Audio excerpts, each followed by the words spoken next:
নমস্কার বন্ধুরা, আমি ঝুমাস ক্রিয়েশনে আপনাদের সবাইকে স্বাগত। আজ আমি আপনাদের সঙ্গে শেয়ার করব একদম অন্য রকমের একটা রেসিপি।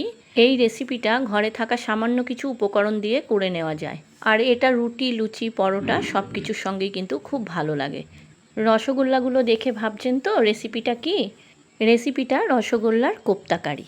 তাহলে চলুন আমি কিভাবে করেছি এই রসগোল্লার কোপ্তাকারি আপনাদেরকে দেখিয়ে দিই। প্রথমে একটা বলে হাফ বোল মতো জল নিলাম। এবার সেই জলের মধ্যে আমি রসগোল্লাগুলোর রস চেপে রাখবো।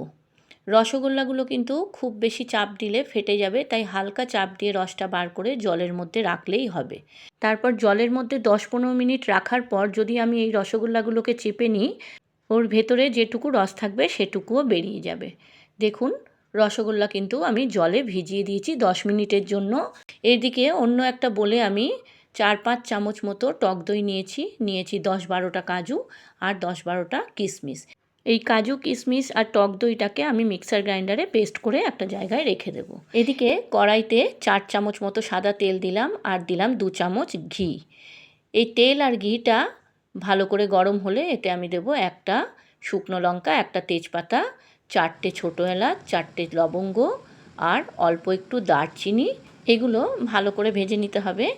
ভাজা হয়ে গেলে এতে আমি দেব পেঁয়াজ।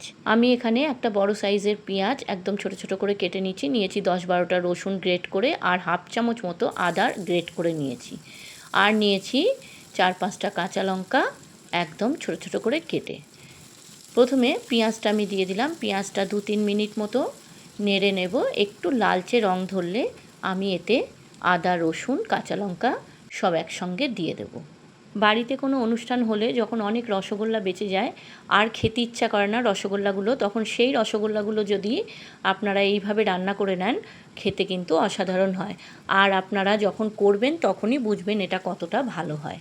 আমরা তো ছানার কোপ্তাকারি করি, আর রসগোল্লাটাও তো ছানা দিয়েই তৈরি। আর সেই রসগোল্লার রসটা চিপে যদি ছানাটা দিয়ে শুধু আমরা কোপ্তাকারি করে নিই, তাহলে কিন্তু খেতে অসাধারণ হয়। আপনারা একবার হলেও এইভাবে করে দেখুন, আপনাদেরও কিন্তু ভালো লাগবে। পেঁয়াজ, আদা, রসুন, কাঁচা লঙ্কা সব ভাজা হয়ে গেছে। এবার আমরা যে পেস্টটা বানিয়ে রেখেছিলাম কাজু, কিশমিশ আর টক দইয়ের, সেই পেস্টটা দিয়ে দিলাম আর বাটি ধোয়া জলটা দিয়ে দিলাম।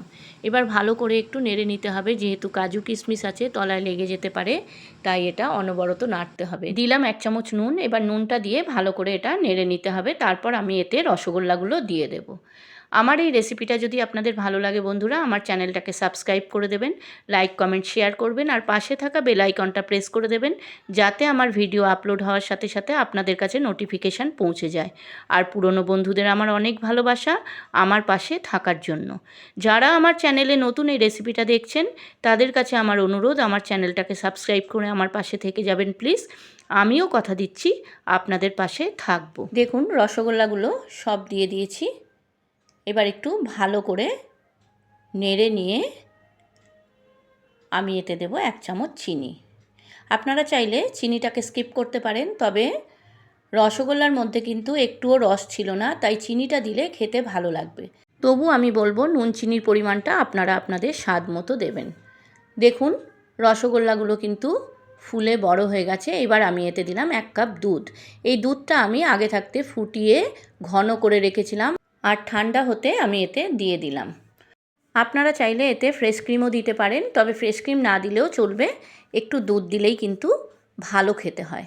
আপনারা এটাকে রসগোল্লার কোপ্তাকারিও বলতে পারেন বা রসগোল্লার কোরমাও বলতে পারেন।